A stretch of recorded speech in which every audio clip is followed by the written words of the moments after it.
Honorable Commissioner, welcome to Tech Trends. Thank you, Emeka. Looking at the Indian ICT industry today that has grown to become so big, how did it all start? Well, it's a long story. Let me cut it short. It's the offshoot of poverty and unemployment in southern India.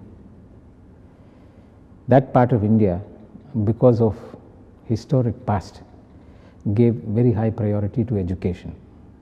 Every family wanted their sons and daughters to become doctors and engineers because that was the only way for livelihoods in those times. And for some reason, mathematics and science were considered more important.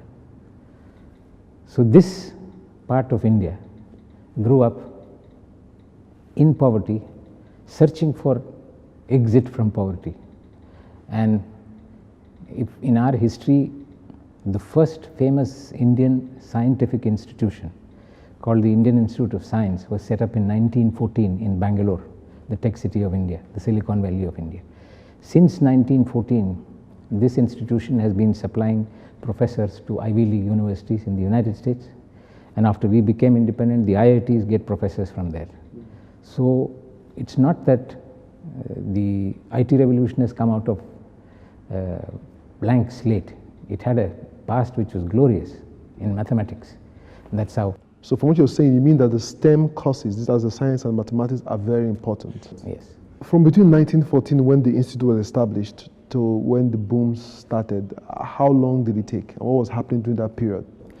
Well, till that time, all the bright boys and girls from this part of India were going to the United States and the universities in the United States and UK and other English-speaking countries. And the second best were remaining in India to run their industries, to run their colleges, to run their universities, to work for their governments. And in the late 80s and early 90s, we started opening the doors of the Indian economy. 1992 was the year in which we started our economic reforms. We reduced our customs duty from 250% to 25%. We just opened up the doors, and the Indian industry, which was closed, which was enjoying its monopoly, suddenly was brought to compete with the rest of the world. So they had to improve their productivity, and they tried every trick in the book to become better than they were before. IT was one of the instruments that they used. Okay, let's look at another interesting part of the Indian IT industry, which is outsourcing. How did it all start? That's an interesting story, Emeka. The story started when in the late 90s and close to 2000, that was the time the Y2K problem, year 2000, suddenly 2 digits became 00. So most of the softwares had to be redone, and nobody was able to do it, and the Indian kids had developed ideas, and they had mastered that patchmaking. So a lot of them went to the United States and corrected these things. And then suddenly they realized when the United States sleeps, India is awake. So they decided to dovetail the economies of the United States with India. So when the American finishes his work by 5 o'clock in the evening and bundles up whatever work he has done and sends it by email to India, and by the time, that is the time when India is getting ready to wake up. So Indians come and work on it, and they continue the work and dispatch it back to the United States in the evening. So when the next day the American engineer comes back, more than half of his work has already been done. So this technology of electronic mail connecting the two countries' economies improved the productivity of the United States of America by leaps and bounds. That was the time Europeans, Australians, other Western countries started looking at India. What have these boys and girls done? Then it started spreading to other countries. Then the United States started thinking that people who are working there can be sent to India and they can work at half the price, or 1/3 of the price, or 1/4, 1/10. So the Indians were suddenly asked to go home, and they were all settled there 5 years, 10 years, and they had mortgage for a house, and then they had their car and their children were studying in good schools. Suddenly when they were asked to leave, they had to sell off everything. So there was a big crop of Indian returnees from the United States who started their own companies. And they told the American companies that we will work for you, but not as your employees, but as your contractors, subcontractors. And then when they started doing that, it became tough on the United States and other Western countries. They started coming to India and started working in India. Today you name the top IT company in the world from any country, they are in Bangalore, they are in Chennai, they are in Hyderabad. IBM today has 70,000 Indians working for them in India and even abroad. So this is the outsourcing story now.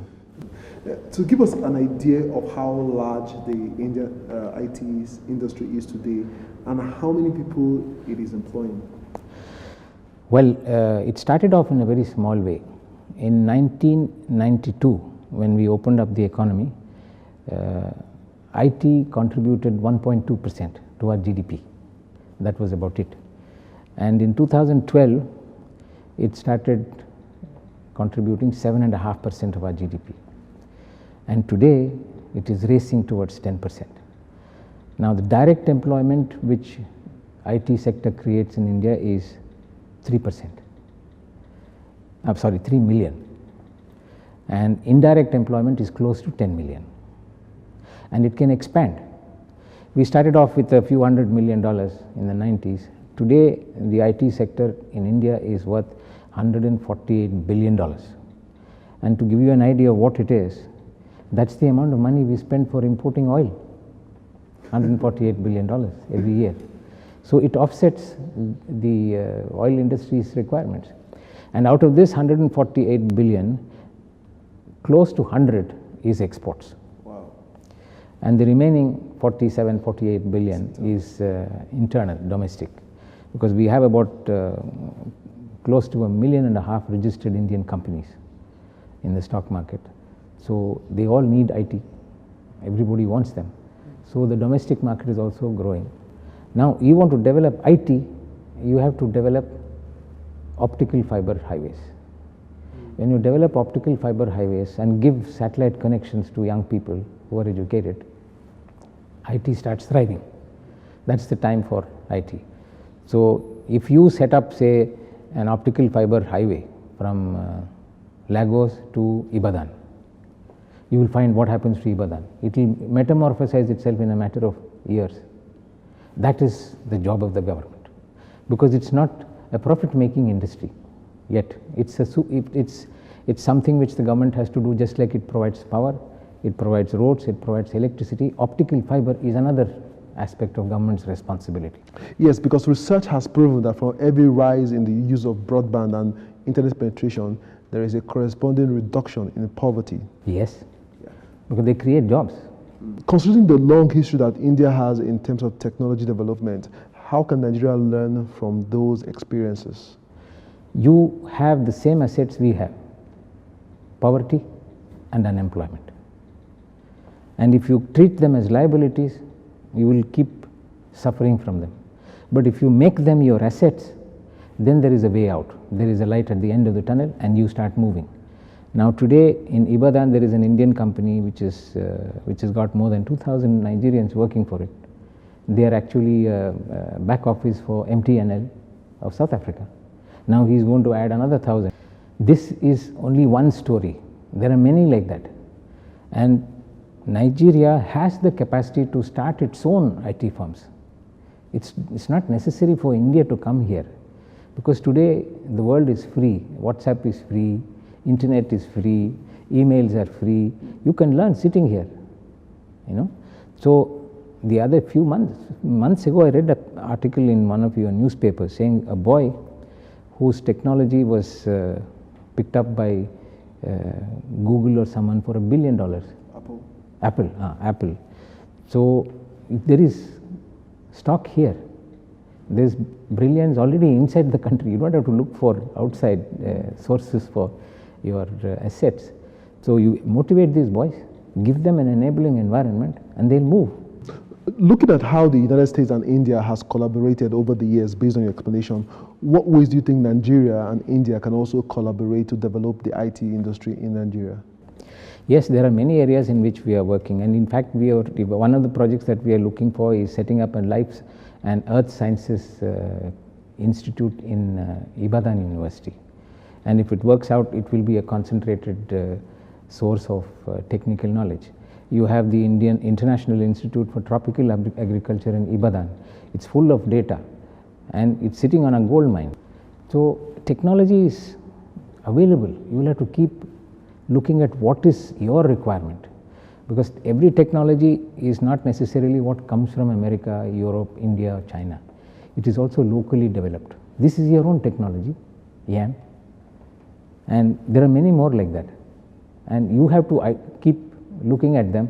I tell your children in schools and colleges that don't think that you cannot make your own jobs. You start rotating within your own country, traveling within your own country, you will find ideas, so many of them, which are available. Finally, High Commissioner, looking at the entire Nigerian ICT industry, what would be your final word of advice? I would hope that optical fiber is very important for information and globalization. You should know what is happening in the world. You should not be reinventing the wheel.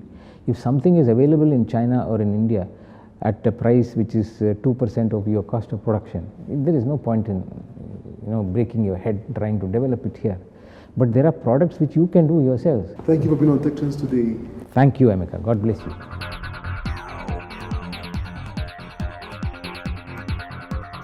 This is where we end today's edition of the show.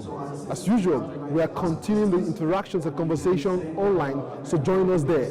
Remember, you can watch the entire edition of this show on the channel's TV YouTube account or via my blog, techsmart.ng. My name is Chukwemeka Abata. See you again.